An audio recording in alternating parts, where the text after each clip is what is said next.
नमस्कार माझ्या बालमित्रांनो, कसे आहात तुम्ही? मजेत ना? मी आहे शालिनी हुबळीकर आणि माझ्या चॅनलमध्ये तुम्हा सर्वांचं खूप खूप स्वागत आहे। आज मी तुम्हाला शिकवणार आहे हिंदी मधील व्याकरणातील एक जो भाग आहे तो आहे संज्ञा। आता बघा, मराठीमध्ये आपण ह्याला ज्ञ म्हणतो बरं का, पण हिंदीमध्ये याला म्हणतात ज्ञ। तर उच्चारामधील फरक लक्षात घ्या। आपण मराठीमध्ये ह्याला म्हणतो संज्ञा आणि हिंदीमध्ये ह्याला आपण म्हणतो संज्ञा। ओके, तर आता संज्ञाचे विषय काय? पद। ओके, पद। आता स्पष्टता म्हणजे जिन शब्दों को वाक्य में प्रयोग किया जा सकता है उन्हें पद कहते हैं। आता खूप सोपी गोष्ट अशी आहे की ज्या शब्दांचा आपण वाक्यांमध्ये उपयोग करतो त्याला पद असं म्हणतात। ठीक आहे। इनके 5 प्रकार होते। हे जे पद आहेत या पदाचे किती प्रकार आहेत? तर 5 प्रकार आहेत। तर एक आहे संज्ञा, दुसरा आहे सर्वनाम, तिसरं आहे विशेषण, चौथा आहे क्रिया आणि पाचवं आहे अव्ययी। ओके, आणि हे जे आहे ना संज्ञा, ते हिंदीमध्ये माझं एक्सप्लेनेशन करून झालेलं आहे। ठीक आहे। तर मराठी माध्यमातील विद्यार्थ्यांसाठी हे मी मराठीमध्ये एक्सप्लेन करत आहे। ओके, तर नीचे दिए गए वाक्यों को पढ़ो। आता इथे खाली आपल्याला त्यांनी काही आता ह्याची उदाहरणं दिलेली आहेत आपल्याला। आधी हे पूर्ण करूया आपण। बबलू खाना खाने लगा। तर हे एक वाक्य बनवण्यासाठी आपण शब्दांचा उपयोग केलेला आहे, त्याला काय म्हणतात? पद म्हणतात। आताच आपण शिकलो की नाही? तर इस वाक्य में रेखांकित सभी शब्द पद है। रेखांकित म्हणजे अधोरेखित केलेले सगळे काय आहेत? ते पद आहेत। ठीक आहे। तर आता इथे खाली त्या लोकांनी आपल्याला दिलेले आहे नीचे दिए गए वाक्यों को पढ़ो। आता ह्याला इथे त्यांनी आपल्याला वाचायला सांगितलेलं आहे। तर मी थोडंसं झूम करते म्हणजे तुम्हाला सगळं अगदी स्पष्ट दिसेल। ठीक आहे। तर नीचे दिए गए वाक्यों को पढ़ो। एक, ऋत्विक एक गांव में रहता है। आता इथे बघा, अधोरेखित केलेले जे शब्द आहेत ते कोणते आहेत ते आपल्याला सांगायचं। आता अधोरेखित कशाखाली केलेले आहे? ऋत्विक। तर ऋत्विक कोण आहे? हा एक व्यक्ती आहे। ऋत्विक कोण आहे? एक व्यक्ती आहे, पर्सन आहे। ठीक आहे। त्याच्यानंतर पोटली पर परी का चित्र था। आता पोटलीला अधोरेखित केलंय, तर पोटली ही काय आहे? पोटली ही आहे वस्तू। ठीक आहे। त्याच्यानंतर 3, मुझे शांति निकेतन जाना था। शांति निकेतन हे काय आहे? जागा आहे। शांति निकेतन हे काय आहे? स्थान आहे। तर शांति निकेतन काय आहे? स्थान आहे। 4, चिंकी चिड़िया का घोंसला पेड़ की शाखा पर था। आता चिडिया अधोरेखित केलेलं काय आहे? चिडिया। तर जे अधोरेखित केलंय तेच आपल्याला लक्षात ठेवायचे। ठीक आहे। तर चिडिया हे काय आहे? तर पक्षी आहे। त्यानंतर 5, खुशी से ऋत्विक की आंखें भर आई। आता खुशी म्हणजे हे मुलीचं नाव नाही, खुशी म्हणजे आनंद। ठीक आहे। तर खुशी से ऋत्विक की आंखें भर आई, आनंदाने त्याचे डोळे भरून आले। ठीक आहे। तर हे काय झाले? भाव झाले। आनंद व्यक्त केला ना त्याने, तर ते व्यक्त करताना त्याच्या डोळ्यातून अश्रू हे त्याचे काय झालं? त्याच्या भावना झाल्या, तर ते काय झाले? भाव। ठीक आहे। तर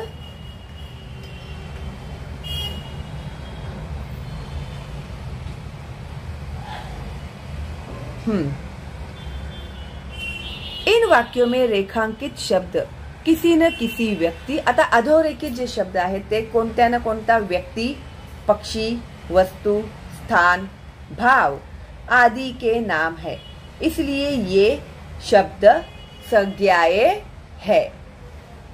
किसी व्यक्ति, पशु, पक्षी, वस्तु, स्थान, गुण, भाव आदि के नाम को संज्ञा कहते हैं। आणि हे तुम्हाला समजून घेऊन पाठ केल्याशिवाय तुमच्याकडे पर्याय नाही, ह्याचं काहीही शॉर्टकट नाही. व्याकरणातील बारीक सारीक गोष्टी सुद्धा तुम्हाला माहिती असल्याच पाहिजेत. कारण की लँग्वेजमध्ये जर तुमच्या परीक्षेमध्ये जर तुम्ही उत्तर लिहिताना तुमचे ग्रॅमॅटिकल मिस्टेक झाले तर त्याच्यातच तुमचे मार्क्स कापले जातात. ठीक आहे. तर छोट्या छोट्या गोष्टी सुद्धा तुम्हाला लक्षात ठेवायच्या आहेत. संज्ञा के 5 भेद है. आता तसं बघितलं तर संज्ञाचे 5 भेद आहेत. कक्षा 6 में केवळ 2 भेदों की चर्चा की जा रही है. आता 6वीच्या विद्यार्थ्यांसाठी फक्त 2च भेदांच्या बद्दल सांगितलं जात आहे. आता हे जरी 6वीचं असलं तरी सुद्धा 7वी 8वी 9वी 10वीच्या विद्यार्थ्यांना सुद्धा हे तेवढंच उपयोगी आहे. कारण की ग्रामर मधलं काहीही मुलांना समजत नाही. तर तुम्हाला ग्रामर तुमचा खूप वीक असेल ना, ते कोणत्याही स्टँडर्ड मध्ये असू द्या. कधी कधी मुलं कमेंट करतात आम्ही 9वीत आहोत, आम्हाला 6वीचं व्याकरण काय. तुम्ही 9वीत असा 10वीत असा, व्याकरण ते व्याकरणच आहे. उलट बरं आहे ना, तुमचं रिव्हिजन पण होईल. त्यामुळे व्हिडिओ मिस करू नका. ठीक आहे. आता जे 2 संज्ञा आहेत ते आपण बघणार आहोत. एक आहे जातीवाचक संज्ञा आणि दुसरं आहे व्यक्तिवाचक संज्ञा. ठीक आहे. आता सगळ्यात आधी आपण शिकूया जातीवाचक संज्ञा. आता याच्यामध्ये नीचे दिए गए वाक्यों को पढ़ो. ठीक आहे. तर 1 मनु बड़ा होशियार लड़का है. अधोरेखित काय केलं आहे? लड़का. त्याला हिंदीमध्ये रेखांकित म्हणतात आणि मराठी त्याला म्हणतो आपण अधोरेखित. इंग्लिश मध्ये म्हणतात अंडरलाइन केलेले. ठीक आहे. 2 बसंती हवा आम के पेड़ पर चढ़ी. पेड़ अधोरेखित केला आहे. 3 हमारे घर के सामने गोदावरी नदी बहती है. नदी अधोरेखित केलेलं आहे. 4 बाल भारती स्कूल में भी सब बबलू से. बाल भारती स्कूल में भी सब बबलू से परेशान थे. तर स्कूल ह्याला सुद्धा अधोरेखित केलेलं आहे. आता हे जे काही वाक्य आहे तर ह्या वाक्यांमध्ये लड़का, पेड़, नदी, स्कूल आदि रेखांकित संज्ञाएं है, अधोरेखित केलेली संज्ञा आहेत.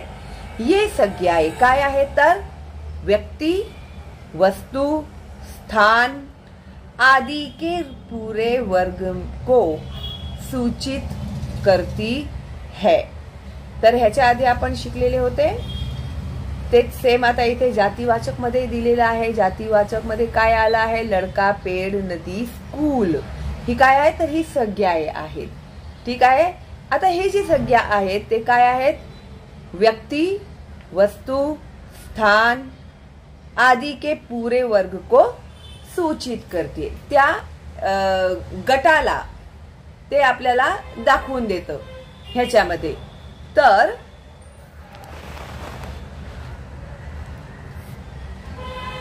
लड़का शब्द किसी भी लड़के के लिए प्रयोग किया जा सकता है.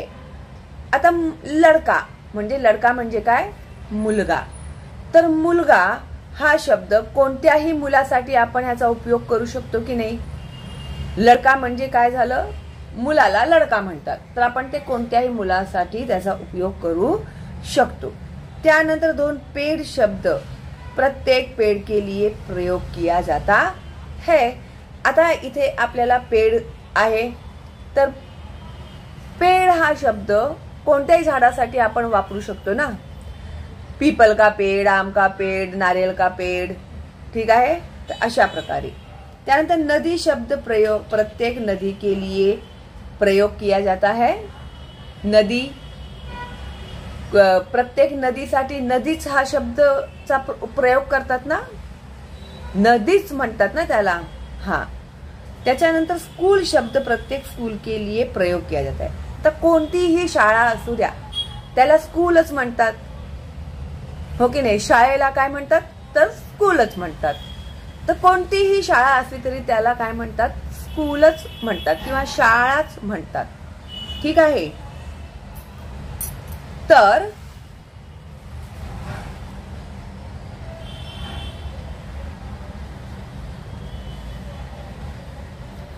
जो संज्ञा शब्द किसी प्राणी, स्थान या वस्तु की पूरी जाति या वर्ग का बोध कराते हैं उन्हें जातिवाचक संज्ञा कहते हैं। आता संज्ञामधील जे काही शब्द आहेत ते आता ज्या कशाचाही त्यांनी उच्चार केलेला आहे ह्याच्यामध्ये मेन्शन करणे म्हणतात त्याला। तर ते काय मेन्शन करतात? प्राणी, आता जे काही लिहिलेलं आहे ते प्राणी, स्थान, जागा, प्रत्येक जागेला स्थानच म्हणतो आपण। या वस्तू किंवा वस्तू की पूरी जाती या वर्ग का बोध कराते है। तर ह्या सगळ्या जाती आणि वर्गाचा ते आपल्याला माहिती करून देतात, त्यालाच आपण काय म्हणतो? जातिवाचक संज्ञा म्हणतो। ठीक आहे। तर पुढे जेव्हा आपण इथे बघा कुछ जातिवाचक संज्ञा उदाहरणे दिलेली आहेत ह्याच्यामध्ये, ते समजून घ्या। आता मेला, मेला म्हणजे फेर असतो, जत्रा म्हणतो त्याला आपण, तर ते मेला। बस, बस म्हणजे आपल्याला समजलं, लगेच चित्र आलं बसचं डोळ्यासमोर, हा हे बस असं, तर कोणतंही असू द्या ते बस। बंदरगाह, बंदरगाह म्हणजे तिथे होड्या थांबतात मोठ्या मोठ्या, त्याला बंदरगाह म्हणतात। हे सगळं माझं शिकवून झालेलं आहे, सगळे धडे शिकवून झालेले आहेत, त्या खालील प्रश्नांची उत्तरं सुद्धा शिकवून झालेली आहेत। जर तुम्ही नवीन आहात माझ्या चॅनलवर तर पटकन सबस्क्राईब करा, बेल आयकॉन टॅप करा, कारण की आता पुढचे जे व्हिडिओ आहेत ते खूप महत्त्वाचे येणार आहेत। आणि प्रश्नपत्रिका कशा प्रकारची येईल परीक्षेमध्ये ते सुद्धा मी तुम्हाला सांगणार आहे। ठीक आहे, तर एकही व्हिडिओ मिस करू नका। उपहार म्हणजे बक्षीस, गाव कोणतंही गाव असू द्या, लड़का, परी, पुस्तक, राहगीर, चित्र, जोकर, बच्चा, बेटी, आदमी, देश, नदी, घर, कमरा, पंखा, कूलर, गौरैया, गुब्बारा, मोमबत्ती, मिठाई, खाना, जग, कुत्ता, लड़की, बाग आदि हे काय आहेत? जातिवाचक संज्ञा आहेत। ह्याच्यावरून आपल्याला वाक्यामधली कोणत्या जातीचा उपयोग केलेला आहे ते आपल्याला समजतं। ठीक आहे, तर ही काही त्याची उदाहरणं आहेत, ती बरोबर समजून घ्या। आता ह्याच्या पुढे आहे व्यक्तिवाचक संज्ञा। नीचे दिए गए वाक्यों को पढ़ो। 1. मनु बड़ा होशियार लड़का है। 2. बसंती हवा आम के पेड़ पर चढ़ी। बसंती हवा आम के पेड़ पर चढ़ी। 3. हमारे घर के सामने गोदावरी नदी बहती है। 4. बाल भारती स्कूल में भी सब बबलू से परेशान थे। इन सभी वाक्यों में रेखांकित शब्द व्यक्तिवाचक संज्ञाएं है, ज्याच्यामध्ये आपल्याला एखादा ठराविक व्यक्ती, वस्तू आणि स्थान यांचं नाव दिलेलं आहे, त्याला व्यक्तिवाचक संज्ञा असे म्हणतात। तर आता बघा ह्याच्यामध्ये मनु एक विशेष लड़के का नाम है, एका मुलाचं नाव आहे। 2. आम एक विशेष पेड़ का नाम है, ते एक झाडाचं नाव आहे ना, आम। 3. गोदावरी एक विशेष नदी का नाम है। 4. बाल भारती एक विशेष स्कूल का नाम है। इन वाक्यों में रेखांकित शब्द किसी न किसी विशेष व्यक्ती म्हणजे पर्टिक्युलरली मेन्शन केलेलं आहे त्याच्यामध्ये। ठीक आहे, की मनु हा लड़का आहे, आमचं पेड़ आहे, नदी कोणती आहे तर गोदावरीचीच आहे, शाळा कोणती मेन्शन केली त्यांनी बाल भारतीच मेन्शन केलेली आहे। तर किसी न किसी विशेष व्यक्ति, वस्तु अथवा स्थान आदि के नाम है, इसलिए ये शब्द व्यक्तिवाचक संज्ञाएं है। तर ठराविक नाव आपल्याला इथे मेन्शन केलेली आहेत। ठीक आहे, म्हणून ते काय झाले? व्यक्तिवाचक संज्ञा झाले। आणि जातिवाचक मध्ये त्यांनी फक्त काय दिलेलं आहे? नदी, नदी म्हणजे कोणतीही नदी असू शकते ती, पुस्तक कोणतंही पुस्तक दिलेलं असू शकतं ते। ठीक आहे, तर मिठाई कोणतीही मिठाई असू शकते ती, त्याच्यामध्ये मेन्शन केले आहे का ठराविक? बर्फी मिठाई मुझे बहुत पसंद है, जलेबी की मिठाई मुझे असं काय मेन्शन केलेलं आहे का त्याच्यामध्ये? नाही. ठीक आहे. तर नदी, नदीचं नाव मेन्शन करतात जातीमध्ये? नाही. तर नदी म्हणजे नदी, कोणतीही नदी असू शकते ती. पण व्यक्तिवाचक संज्ञामध्ये स्पेशली मेन्शन केलेलं आहे की मनूच हा मुलगा आहे, लडका. आमचंच पेड आहे. गोदावरी ही नदीचं नाव दिलेलं आहे त्याच्यामध्ये. समजलं ना तुम्हाला दोन्हीमधलं फरक? ठीक आहे. तर किसी विशेष प्राणी, स्थान, फल, फूल, वस्तु इत्यादि के नाम को व्यक्तिवाचक संज्ञा कहते हैं. म्हणजे त्यांनी त्याच्यामध्ये मेन्शन केलेलं आहे काय?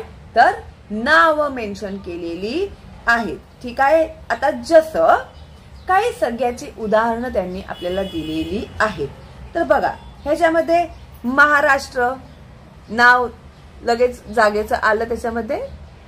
कोलकाता, दिल्ली, आग्रा, रवींद्रनाथ व्यक्ती आहेत. अशोक, काबुलीवाला, बबलू, टॉमी कुत्ता, शारदा, जैतून, टीटू, गिलहरी, चिंकी चिड़िया, भारत, रूस, चीन, जापान, ताजमहल, लाल किल्ला, यमुना, हिमालय. म्हणजे आपल्याला ते दिलेली नावं आहेत. तर त्याच्याने आपल्याला लगेच लक्षात येतं. तर आय होप तुम्हाला व्यक्तिवाचक आणि जातीवाचक मधलं फरक आता समजलेलं आहे. विंध्याचल, सतपुडा पर्वत, गीता, रामायण, महाभारत आदी ही कशाची संज्ञाए आहेत? व्यक्तिवाचक संज्ञाए आहेत. ठीक आहे. आय होप तुम्हाला समजत आहे. आता इथे त्यांनी आपल्याला दिलेलं आहे स्वाध्याय. काय दिलेलं आहे बघूया आपण. संज्ञा, निम्नलिखित शब्दों में से संज्ञाएं छाट कर लिखो. आता इथे त्यांनी आपल्याला एकूण 18 शब्द दिलेले आहेत. तर ह्या 18 शब्दांमधले जे संज्ञा आहेत ते आपल्याला छाटून लिहायचे आहेत. तर आधी शब्द काय आहेत ते आपण वाचूया.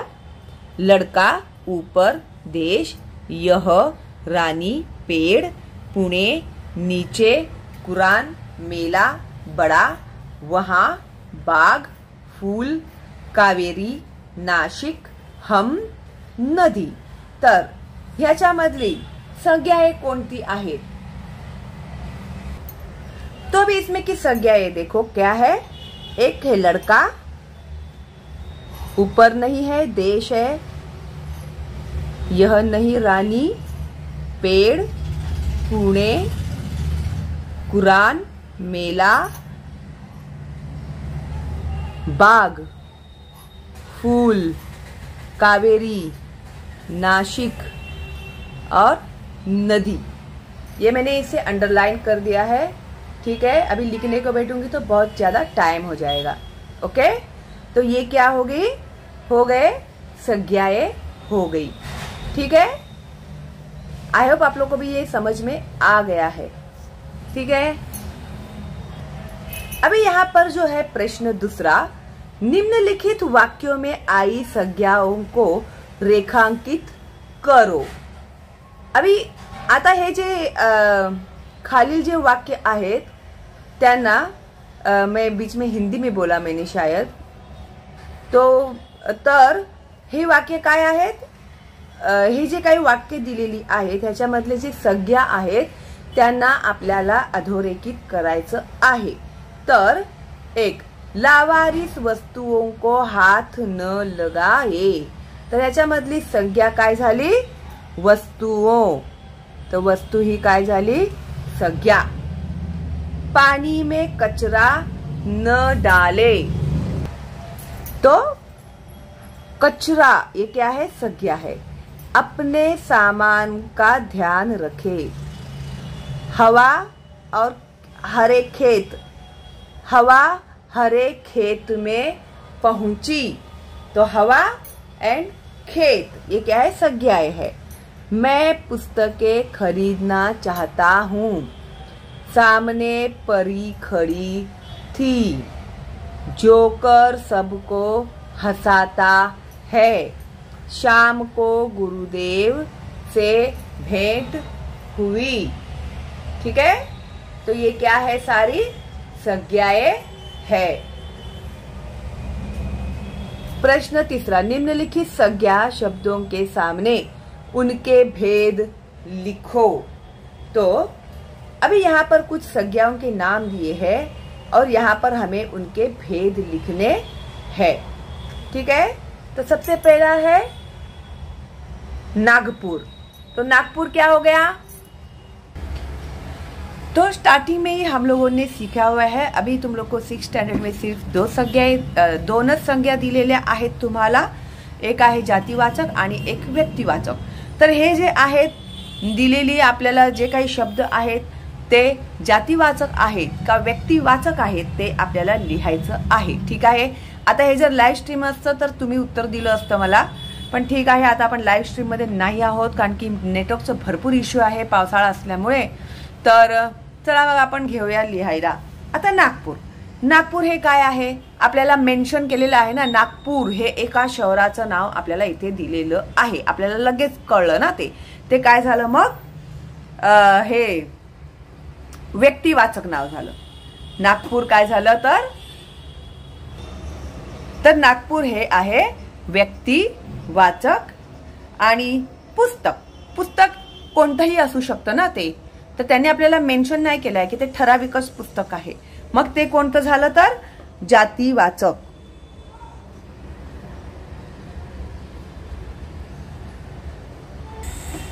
तर पुस्तक हे झालं जातीवाचक। सूरज इथे नाव मेन्शन केलेलं आहे त्यामुळे हे आहे व्यक्तिवाचक।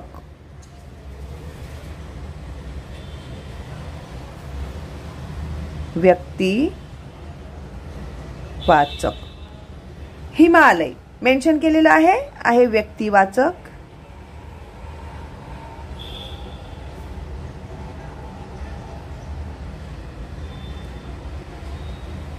त्यानंतर बायबल, बायबल मेन्शन केलेलं आहे ना, बायबल ख्रिश्चन लोकांचं पवित्र ग्रंथ, जसं आपल्या लोकांचे गीता पवित्र ग्रंथ आहे, मुस्लिम लोकांचं कुराण हे पवित्र ग्रंथ आहे, त्याच प्रकारे ख्रिश्चन लोकांचं बायबल हे पवित्र ग्रंथ आहे। तर बायबल दिलेलं आहे इथे, तर ते झालं जातीवाचक। कधीही लिहिल्यानंतर वरती ओळ आखायला अजिबात सुस्ती करायची नाही, आतापासूनच ती सवय ठेवा, नाहीतर 10वी मध्ये असं तुम्ही लिहिलेलं चालणार नाही। ठीक आहे, तर आतापासूनच जे नियम आहेत ना लिहिण्याचे वगैरे ते तुम्ही पाळलेच पाहिजेत, नाहीतर परीक्षेमध्ये तुमच्या मार्कावर त्याचा परिणाम होतो। आणि काही मुलं काय करतात, असं लिहून घेतात मग शेवटी बसून लाईनी मारतात वरती, नाही, लिहितानाच लाईन मारायची सवय ठेवा। ठीक आहे, त्यानंतर फूल, फूल कोणतंही फूल असू शकतं, तर हे झालं, अरे हे चुकलं माझं, बायबल इथे व्यक्तिवाचक येणार।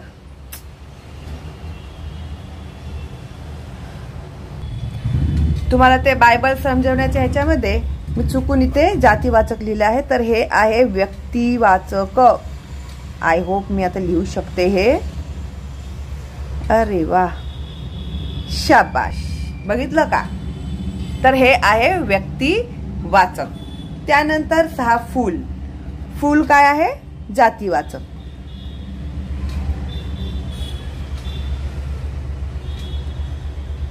ठीक आहे, त्याच्यानंतर संत्रा, संत्रा हे फळ आहे पण नाव मेन्शन केलं आहे तर ते आहे व्यक्तिवाचक।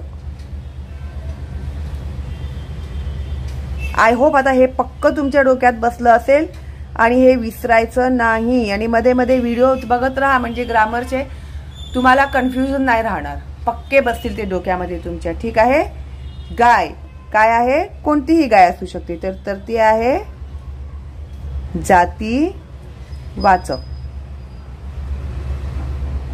त्याच्यानंतर इथे दिलेलं आहे पर्वत, तर ते कोणताही पर्वत असू शकतं, तर ते आहे जातीवाचक।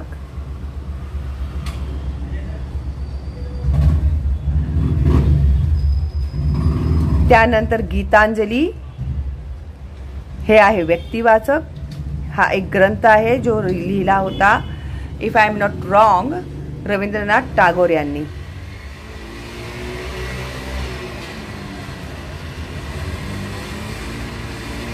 तर बरोबर आहे की नाही हे मला कमेंट करून सांगा तुम्ही. कहाणी, कहाणी जातीवाचक कोणतीही गोष्ट असू शकते ना ती. अरे काय चाललंय या लोकांचं. तर इथे कामं सुरू आहेत त्यामुळे आजूबाजूच्या आवाजांना जरा इग्नोर करा. ओके. नदी जातीवाचक.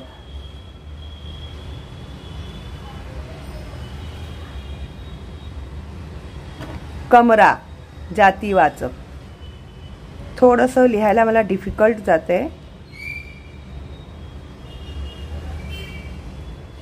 जातीवाचक. शीला हे काय झालं, व्यक्तिवाचक झालं.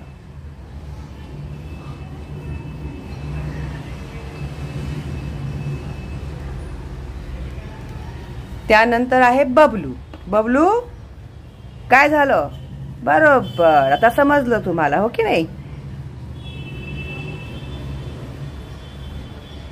व्यक्तिवाचक. त्यानंतर घर कोणतं आहे सांगा बघू. शाबाश, जातीवाचक.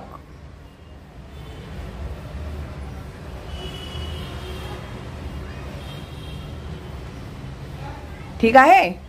तर अशा प्रकारे आपण सगळ्या दिले होते त्यांचे भेद इथे लिहिलेले आहेत. बघा, बघून छापून लिहिणं आणि समजून उत्तर लिहिणं ह्याच्यामध्ये खूप फरक असतो. आता तुम्हाला समजलेलं आहे तर तुम्ही जे उत्तर लिहिणार जेव्हा पण ते तुम्ही कॉन्फिडेंटली लिहिणार. ठीक आहे. नाही तर मुलं काय करतात ना, खूप विचित्र प्रकार असतो हा की पाठांतर करतात, पाठ करतात. बायबल जातीवाचक, बायबल जातीवाचक, बायबल व्यक्तिवाचक, बायबल व्यक्तिवाचक, बायबल व्यक्तिवाचक असं. फुल जातीवाचक, जातीवाचक, जातीवाचक, फुल जातीवाचक असतो, फुल जातीवाचक असतो. अरे काय गरज आहे, समजूनच घ्या ना ते काय फरक आहे त्या दोन्हींमध्ये. तर रट्टा मारायची काय गरज आहे तुम्हाला, हो की नाही. वाटतंय ना आता सोपं. मग आहात तुम्ही हुशार तर जरा डोकं चालवा की तुमचं. ओके. आता बघा प्रश्न 4. निम्नलिखित संज्ञाओं से वाक्य बनाओ. आता इथे त्यांनी आपल्याला वाक्य बनवायला सांगितलेलं आहे. संज्ञा दिलेले आहे. तर भारत, तर काय देणार तुम्ही. भारत मेरा देश है. झालं वाक्य.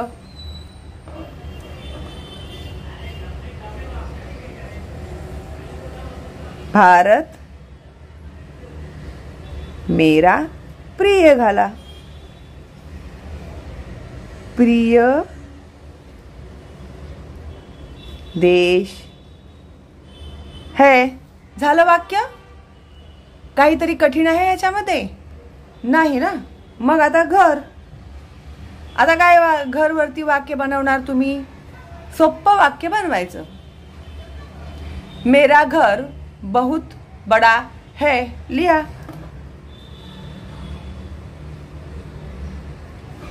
मेरा घर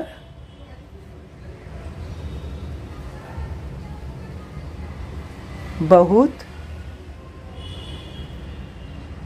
बड़ा है. मेरे दोस्त का घर बहुत अच्छा है. मेरे घर में मेरा परिवार रहता है. काहीही वाक्य बनवू शकता तुम्ही. सोपी सोपी आणि साधे सिंपल आणि ज्याच्यामध्ये आपले ग्रॅमॅटिकल मिस्टेक्स होऊ शकत नाही. मेरे दोस्त आज मेरे घर आने वाले हैं. झालं ना. कितीतरी वाक्य झाली आता घर वरती. त्याच्यानंतर परीक्षा. परीक्षावरती वाक्य आता कसं बनवणार आपण.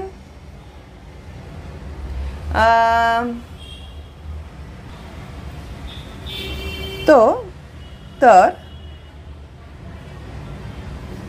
कल से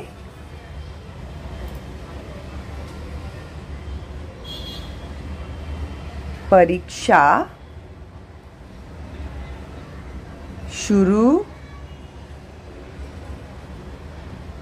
होगी. आज मेरे भाई की हिंदी की परीक्षा है. कल हमारे स्कूल में हिंदी की परीक्षा है. असं काहीही वाक्य तुम्ही आपल्या मनाने बनवू शकता. त्याच्यानंतर गंगा. गंगा, गंगा एक पवित्र नदी है. गंगा एक पवित्र नदी है। हां, त्याच्यानंतर पुस्तक, तो पुस्तक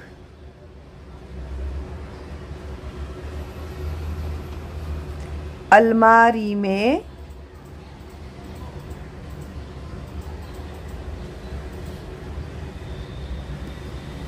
रखी है। पुस्तक अलमारी में रखी है। मेरे बैग में बहुत पुस्तक है, बहुत पुस्तकें है। पुस्तक पढ़ना मुझे बहुत पसंद है। तर अशा प्रकारचे वाक्य तुम्ही तुमच्या मनाने बनवून लिहू शकता। तर कशा प्रकारे वाक्य बनवायचे तेही आता मी तुम्हाला शिकवलेलं आहे। आणि परीक्षेच्या दृष्टीने व्याकरण खूपच महत्त्वाचं आहे।